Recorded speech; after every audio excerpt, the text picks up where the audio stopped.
누가복음 4장 16절에서 30절까지의 말씀입니다. 예수께서 그 자라나신 곳 나사렛에 이르사 안식일에 늘 하시던 대로 회당에 들어가사 성경을 읽으려고 서심해 선지자 이사야의 글을 들이거늘 책을 펴서 이렇게 기록된 데를 찾으시니 곧 주의 성령이 내게 임하셨으니 이는 가난한 자에게 복음을 전하게 하시려고 내게 기름을 부으시고 나를 보내사 포로된 자에게 자유를, 눈먼 자에게 다시 보게 함을 전파하며 눌린 자를 자유롭게 하고 주의 은혜의 해를 전파하게 하려 하심이라 하였더라. 책을 덮어 그 맡은 자에게 주시고 앉으시니 회당에 있는 자들이 다 주목하여 보더라. 이에 예수께서 그들에게 말씀하시되 이 글이 오늘 너희 귀에 응하였느니라 하시니 그들이 다 그를 증언하고 그 입으로 나오는 바 은혜로운 말을 놀랍게 여겨 이르되 이 사람이 요셉의 아들이 아니냐?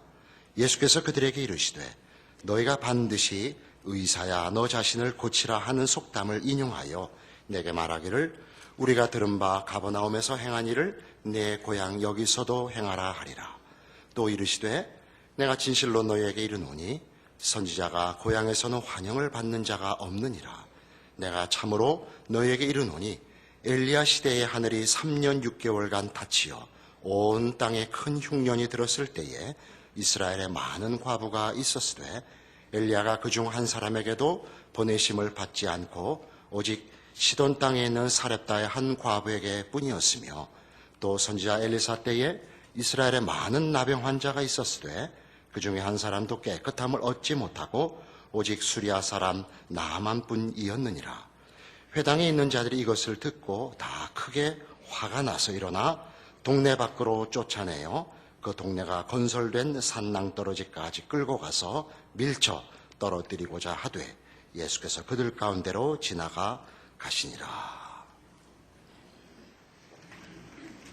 오늘 누가복음 4장의 내용은 예수님께서 나사렛에 당신이 오랫동안 자라오면서 사신 동네에 돌아와서 일어난 일을 기록하고 있습니다. 안식일에 늘 하시던 대로 회당에 들어가서 성경을 읽으십니다. 이사야 61장에 있는 이사야 선지자의 예언을 읽고 이것이 오늘 너희 귀에 응했다. 이 예언이 나를 위한 것이고 하나님이 이 약속한 것을 나로 오늘 성취했다라고 말씀하시는 대목입니다. 회당이란 이스라엘 백성이 출애굽하고 약속의 땅에 들어와 솔로몬 때 성전을 지을 때 성전을 짓기 전에는 성막, 이동할 수 있는 성막에서 제사를 드렸고 이제 성전을 짓고서는 그 성전에서 제사를 드리게 되는데 이 아름답고 큰 성전을 짓고 제사를 지냄으로써 그러니까 이스라엘에게 있어서 종교는 제사의식이 중심적인 형태를 가지게 됩니다. 제사장들의 책임이 커지고 모든 이스라엘 백성이 가지는 종교적인 그 표현과 증언과 열심이 이 제사 제도로 집중이 됩니다. 그러나 아시는 대로 이스라엘은 멸망하고 성전은 다 파괴되고 바벨론의 포로가 되어 성전 없는 그리고 자유롭게 하나님을 섬길 수 없는 나라로 포로가 됩니다. 그때 이스라엘 백성들이 자신들의 민족성과 종교를 유지하기 위하여 만든 것이 회당입니다. 그러니까 우리가 이해하는 대로면 공회당 같은 것을 만든 것이죠. 그래서 성전이 없어지고 제사 제도를 제대로 유지할 정치적, 사회적 여건이 되지 않으니까 주로 율법을 가르치고 율법을 지키는 그런 일이 율법을 중심으로 하는 것이 그들의 종교 행위, 신앙 행위에 있어서 중요한 이제 중심이 되고 또 그것을 확인하고 가르치는, 그러니까 종교와 교육의 중심지로서 회당이 여러 곳에 생기게 됩니다. 자세한 통계를 알 수 없으나 하여튼 몇백 명만 모여 살면 회당을 하나씩 집권했을 만큼 이스라엘 백성이 그 이후로는 제사 제도에서 율법으로 그 신앙의 중심적인 표현과 그 내용이 바뀌게 됩니다. 그래서 우리 신약 시대에 오면 복음서에 누가 많이 등장하느냐 하면 율법사, 바리새인, 서기관 이런 직책의 사람들이 등장하는데 이 사람들은 다 말하자면 율법사들인 것입니다.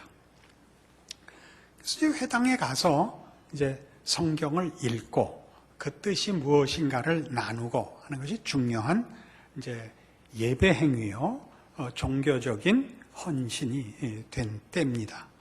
예수님께서 이 이사야 61장을 펴서 하나님의 종, 구원자, 메시아가 나타나 자유를 주실 것이라, 해방을 이스라엘에게 허락할 것이라 라는 예언을 읽고 21절에 있는 바와 같이 이에 예수께서 그들에게 말씀하시되 이 글이 오늘 너희 귀에 응하였느니라 라고 합니다. 그리고 그 다음에 싸움을 거십니다.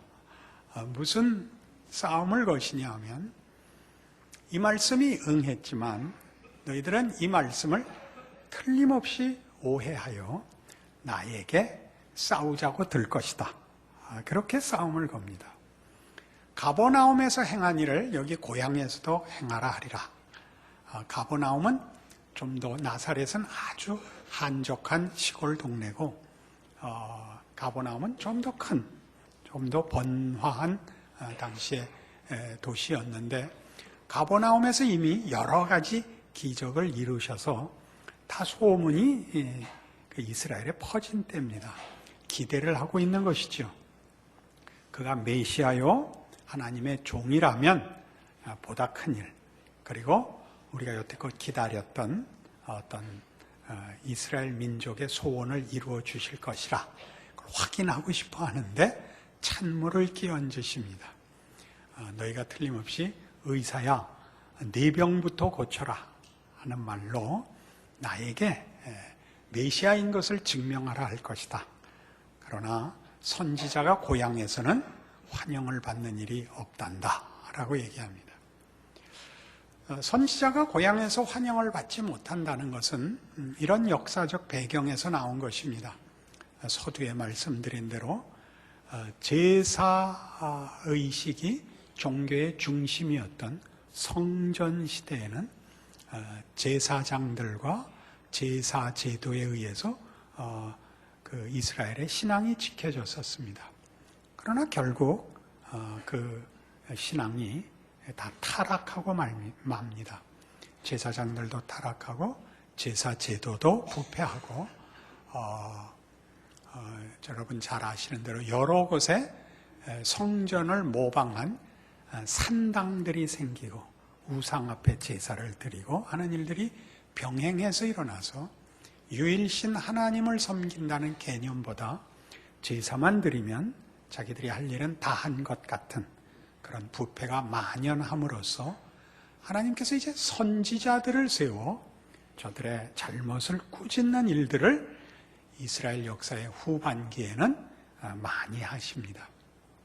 우리가 많이 아는 선지자들은 다 이런 제사 제도에 의한 종교의 그 타락상, 부패상에 대하여 하나님의 꾸짖음을 책임으로 가지고 세움을 받는 자들이 선지자들이요. 성경에도 선지서들이 여러 권 있는 것을 그래서 확인합니다. 근데 그 선지자들은 일어나서 그 자기 부름받은 데서 이제 너희 잘못하고 있다 하는 것이 주된 메시지였으니까 누가 반가워했겠습니까? 여태껏 습관적이고 그저 뭐라 그래야 되나요? 가식적인 형태로만 유지되는 신앙을 같은 동네 살던 사람이 하루아침에 선지자로 부름을 받아서 하나님이 그러는데 너희 잘못한단다, 너희 벌 받는 된다, 이러면 안 된다 라고 덤비니까 그 고향에서마저도 배척을 받죠. 그 예를 들면서 예수님께서 내가 메시아이고 내가 너희에게 주려는 해방과 자유는 너희의 기대와 다른 것이다, 이렇게 말씀하시는 겁니다. 이것은 이제 뒤에 보면 복음서 어디에나 반복적으로 강조되는 예수님의 사역에 대한 아주 큰 그 이해의 그 단초가 됩니다. 예수님께서는 늘 병자를 고치시며 귀신을 내어 쫓으십니다. 또 죽은 자도 살리십니다. 이 일들이 다 무엇을 의미하는가 하는 데 대하여 아주 중요한 우리의 이해를 돕는 사건이 되는데, 이런 의미에서 그렇습니다. 지금 우리는 이 문제가 예수님이 누구시며 예수님의 사역이 갖는 의미가 뭐냐 하는 의미에서 당시 유대인들의 오해와 맞불을 놓으신, 너희들의 생각이 틀렸다라고 정면으로 도전하시는 예수를 만나는 겁니다. 너희가 기대하는 메시아와 나의 사역은 다르다. 하나님이 주시려는 구원은 너희가 기대하는 것과 다르다. 어떤 의미에서 다르다? 나는 너희의 이스라엘이라는 한 민족과 국가의 구원자로 와 있는 것이 아니다 라고 도전하시는 겁니다. 그건 다시 얘기해서 누가복음을 써보내는 그 독자 데오빌로 각하에게 주는 어떤 예수와 그의 사역에 대한 설명의 중요한 내용이기도 합니다. 데오빌로 각하요, 당신은 로마 사람이요, 로마의 지배층이요, 고급 관리요, 한 인생을 승리로 산 사람일 것입니다. 예수는 다만 이스라엘의 정치적, 사회적, 민족적 해방을 주기 위하여 온 해방자가 아니라 인류 공통의 근본적인 문제를 해결하러 온 구원자입니다. 그것은 그가 못 고칠 병을 고치고 악한 세력을 쫓아내는 데서 나타납니다. 질병과 악한 세력이라는 것은 인종과 국가를 넘어서는 모든 인간의 공통되는 근본적인 문제입니다. 그를 다만 이스라엘을 위하여 일어난 민족 해방자로 보지 마십시오. 이게 중요한 여기에서의 지적이죠. 이스라엘 백성 자신들에게 대해서도 나는 이스라엘이라는 국가를 로마로부터 해방시키고 다른 나라 위에 우뚝 세우는 데 목적이 있지 않다. 나는 인류를 죄로부터 해방시키러 왔다. 결국은 예수 그리스도가 십자가의 죽음이 자기 민족들의 고소에 의하여 당시 세상의 권력자인 로마 법에 따라 죽는 겁니다. 자기 민족인 이스라엘이 고소하고 당시 세상에 평화를 주도한다는 정치적 권력 로마가 그를 십자가에 죽입니다. 예수 그리스도는 말하자면 로마를 위해서도 이스라엘을 위해서도 있는 것이 아니며, 결국 저들은 예수가 필요 없다고 죽였는데, 따지고 보면 예수는 모든 인류를 죄에서 구원하기 위하여 이 오해를, 그렇죠, 이 왜곡을, 이 눈에 보이는 요구를 거절하시고 당신의 진정한 그 사역을 감수하신 분인 것이 성경의 기록에 의하여 판명되는 것입니다. 로마서 6장에 가보십시다.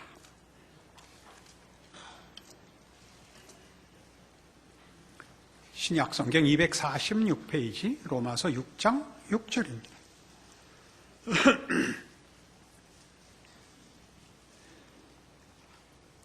우리가 알거니와 우리의 옛사람이 예수와 함께 십자가에 못 박힌 것은 죄의 몸이 죽어 다시는 우리가 죄에게 종노릇 하지 아니하려 함이니 이는 죽은 자가 죄에서 벗어나 의롭다 하심을 얻었습니다.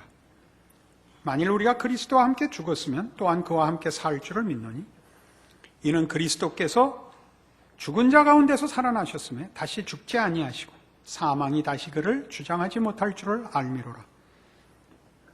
그가 죽으심은 죄에 대하여 단번에 죽으시며 그가 살아계심은 하나님께 대하여 살아계심이니 이와 같이 너희도 너희 자신을 죄에 대하여는 죽은 자요 그리스도 예수 안에서 하나님께 대하여는 살아있는 자로 여길지어다.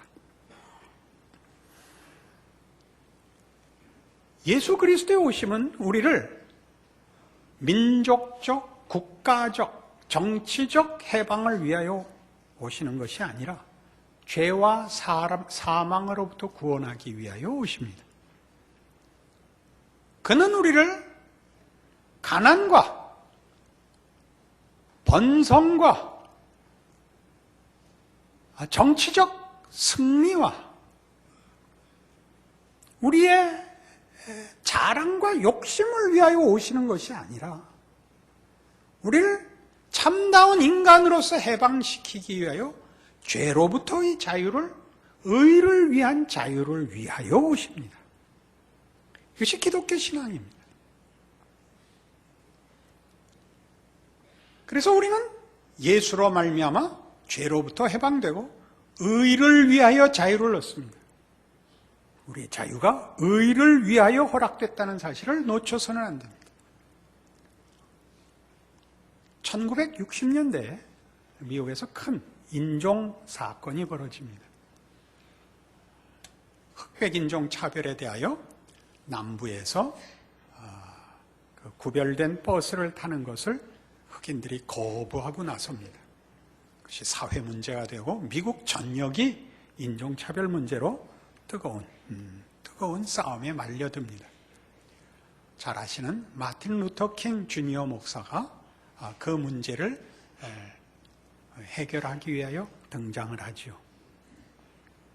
그는 물론 흑인입니다만 그 문제를 인종차별 문제로 다루지 않고 인간성의 문제로 다룹니다. 흑백 차별이라는 것으로 인간성을 확인하는 부정적이고 소극적인 정체성에서 벗어나자. 인간이 자신의 인간성을, 그 정체성을 확인하는 것은 그것보다는 고급한 것이어야 된다. 이것이 미국 국민들을 사로잡는 것입니다. 한 인간의 존엄성은 피부 색깔에 있지 않다. 그의 인격에 있다. 이거지요. 우리는 지금도 이 문제를 사실은 우리의 현실 속에서 늘 접하면서 삽니다. 우리는 요 근래 정치적, 군사적 긴장을 현실로 겪고 있습니다. 우리는 누구나 부강한 나라가 되고 남한테 힘이 없어서 억울함을 당하는 일을 거부하는 것이 권리입니다. 그리고 책임이 있어야 됩니다. 그러나 기독교 신앙은 그것보다 더한 것입니다. 우리는 세계 인류 국가가 되고 강대국이 되고 그렇게 해서 우리를 확인하는 정체성으로 기독교 신앙을 가지지 않습니다. 지금 예수와 유대인들 간에 가지는 갈등입니다. 기독교를 동원하여 정치적, 사회적, 경제적 어떤 근거를 확보하는 것을 성경은 허락한 적이 없습니다. 예수 그리스도로 말미암아 우리는 가졌든 못 가졌든 배웠든 못 배웠든 강자든 약자든 우리의 필요가 예수를 벗어나서는 없다는 것을 확인하는 것입니다. 우리의 필요에 대한 모든 답이 예수 안에만 있다고 확인합니다. 예수를 벗어나면 우리는 우리의 평화를 위하여 누구의 고난을 요구해야 합니다. 역사 속에서 배우는 교훈입니다. 지금 예수님 당시에는 로마에 의한 평화 시대입니다. 로마의 평화는 지배 계급의 평화일 뿐입니다. 이스라엘만 해도 그 속국으로서 고난 속에 있고 수치 속에 있습니다. 지배 계급만의 평화이지요. 거기에 대하여 예수님은 아무런 정치적, 군사적, 사회적 반응이 없으십니다. 인간을 죄에서 꺼내는 겁니다.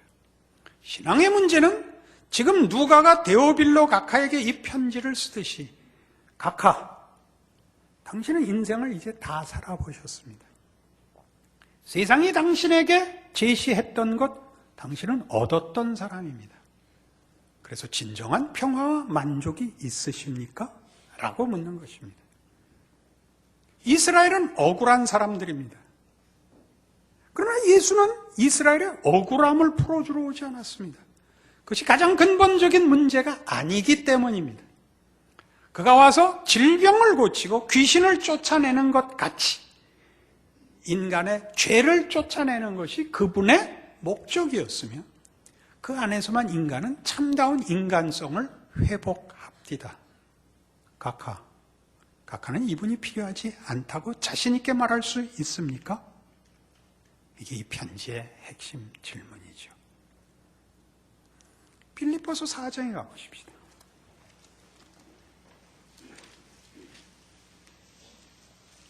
신약 성경 321페이지 빌립보서 4장 4절이에요. 주 안에서 항상 기뻐하라. 내가 다시 말하노니 기뻐하라. 너희 관용을 모든 사람에게 알게 하라. 주께서 가까우시니라.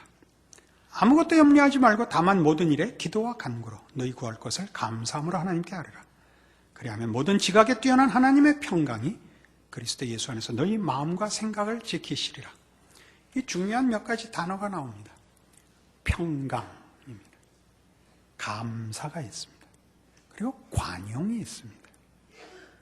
이런 단어들은 지금 사실 예수 안에서 허락되어 있고 예수로 말미암아 성립하는, 예수 없이는 성립하지 않는 내용들로 소개되고 있는데, 예수는 말하자면 이스라엘 사람이 보거나 로마 사람이 볼 때나 양쪽에 다 별 볼 일 없는 사람들입니다. 이스라엘 사람들이 기대했던 정치적 메시아도 아니었고, 로마 사람들이 볼 때 로마의 권력의 거침돌이 될 사람도 아니었습니다. 그러나 유일하게 이 사람으로만 관용과 감사와 기쁨이 성립하고 있습니다. 여러분도 그러십니까? 이게 오늘의 질문이죠. 데오빌로 가카에게 묻는 것이죠. 가카, 모든 것을 얻으셨습니다. 그래서 당신에게는 관용과 감사와 평강이 있으십니까? 우리는 끊임없이 우리의 신앙에 진정한 힘을 놓칩니다. 예수 안에서 허락된 것이 무엇인지를 놓칩니다. 우리는 끊임없이 사회적이고 정치적이고 경제적이고 교육적입니다. 그것이 우리 현실의 도전이죠. 내가 가진 힘을 보여보라. 내가 이 현실에 답할 수 없다면 내가 답을 주마. 더 배워라. 더 가지라. 더 비정해지라. 매일 현실이 우리 마음의 문을 두드려 이 도전을 던집니다. 이 질문에 답하라. 우린 그대로 하나님 앞에 갖고 오죠. 오늘도 세상이 나에게 와서 더 성공하라고 했습니다. 더 가지라고 했습니다. 더 능력이 있으라고 했습니다. 하나님은 주실 수 있는 줄 압니다. 나에게 이거 주셔서 세상 앞에 큰 소리치게 해주십시오. 이건 기독교가 아닙니다. 그렇게 하지 않습니다. 난 이미 너에게 다 줬다. 내 아들을 주었을 때 인간과 인생이 하나님의 통치 안에서 넉넉하다는 것 보여줬다.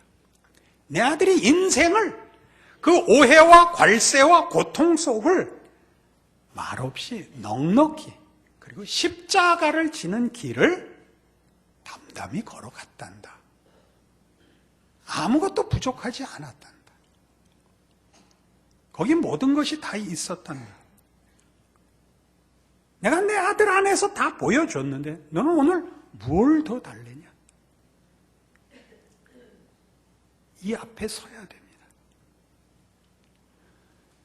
우리가 신앙을 갖고 있다고 해서 아무런 고통도 없고 아무런 불안도 없고 갈등이 없다는 얘기가 아닙니다.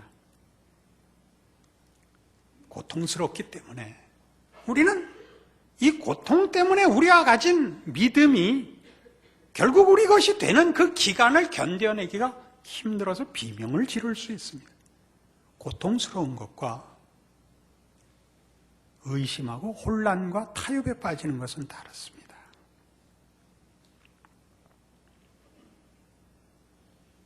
그러니까 여러분은 지금 여러분의 삶에 대해서 성경이 얘기하는 바로 이 문제 앞에 서야 됩니다. 끊임없이 이 얘기를 하지요. 정치 잘해 주십시오. 예수님이 오셨었고 우리를 위하여 죽으셨고 부활하셨어. 우리의 인류와 우리 예수 믿는 모든 자에게 확보된 것으로 부족하여 끊임없이 정치를 잘하라는 거죠. 신앙이라는 이름을 걸고 자꾸 일이 삐져나가죠. 여러분, 정치를 잘하라고 요구하는 건 국민의 권리입니다. 신앙의 권리는 아닙니다. 혼동하지 마십시오. 더 배워야 한다. 필요합니다. 못 배워도 괜찮습니다. 약간의 관세만 감수하시면 됩니다. 그 관세는 좀 배웠다는 사람이 가지는 그저 우월감에 불과합니다. 반응하시지 않으면 됩니다. 참 똑똑하시네 그러면 됩니다. 그리고 다시는 보지 마십시오. 똑똑한 사람을 만나서 유익을 보는 경우는 거의 없습니다. 늘 약간 재수가 없을 뿐입니다. 여러분의 신앙이 어디에 근거했고 어디에 그 내용이 다 들어있는가를 놓치지 마십시오. 제발 놓치지 마십시오. 하나님 아버지, 이 나라를 살려주십시오. 그러지 말고 믿음을 주십시오. 그렇게 기도하십시오. 그렇게 기도하십시오. 하나님, 믿음을 주십시오. 제 마음에 평강이 없습니다. 제가 알고 있는데 흔들립니다. 믿음이 약합니다. 그 기도를 하십시오. 북한이 회개하고 중국이 용서를 구하러 오고 그 꿈을 제발 꾸지 마십시오. 계시록 후소 같은 건 없습니다. 우리는 이 불안하고 억울하고 무력한 현실과 참 그런 환경 속에 살아야 하지만 넉넉한 자인 것입니다. 우리의 궁극적인 승리와 영광을 방해할 것은 없습니다. 우리를 괴롭힐 수는 있어도 우리를 실패케 할 수는 없습니다. 그래서 하나님이 그 아들을 우리와 같은 몸으로 우리와 동일한 인생을 살게 하심으로 증명하신 것입니다. 그 아들은 고통스럽고 억울한 인생을 사셨습니다. 그것이 다 괜찮다는 것이죠. 하나님의 뜻을 이루는데 최적의 길이었다고 선언하시는 것입니다. 따지고 보면 제 개인적인 고백도 이렇게 훌륭해질 수 있었던, 이건 과장법입니다. 가장 중요한 내용들은 못난 것들이었습니다. 잘난 것들로 사람이 잘나지 않고 못난 것들로 훌륭해진다는 것은 참으로 하나님의 신비입니다. 골로새서 3장으로 가시면 빌립보서 다음이 골로새서입니다. 성경이 얼마나 이 같은 문제를 반복하여 우리에게 권면하고 있는가 확인해 보십시다. 골로새서 3장 12절. 그러므로 너희는 하나님이 택하사 거룩하고 사랑받는 자처럼 긍휼과 자비와 겸손과 온유와 오래 참음을 옷 입고 누가 누구에게 불만이 있거든 서로 용납하여 피차 용서하되 주께서 너희를 용서하신 것 같이 너희도 그리하고 이 모든 것 위에 사랑을 더하라. 이는 온전하게 매는 띠니라. 그리스도의 평강이 너희 마음을 주장하게 하라. 너희는 평강을 위하여 한 몸으로 부르심을 받았나니 너희는 또한 감사하는 자가 되라. 여기 동일하게 나오죠. 용서, 평강, 감사. 이것은 가진 자만이 할 수 있는 겁니다. 무엇을 가진 자? 예수를 가진 자. 예수를 가진 자만이 할 수 있는 것입니다. 우리는 현실 도피자도 아니고 우리는 꿈을 꾸는 자들이 아닙니다. 우리는 현실 속에 있는 자들입니다.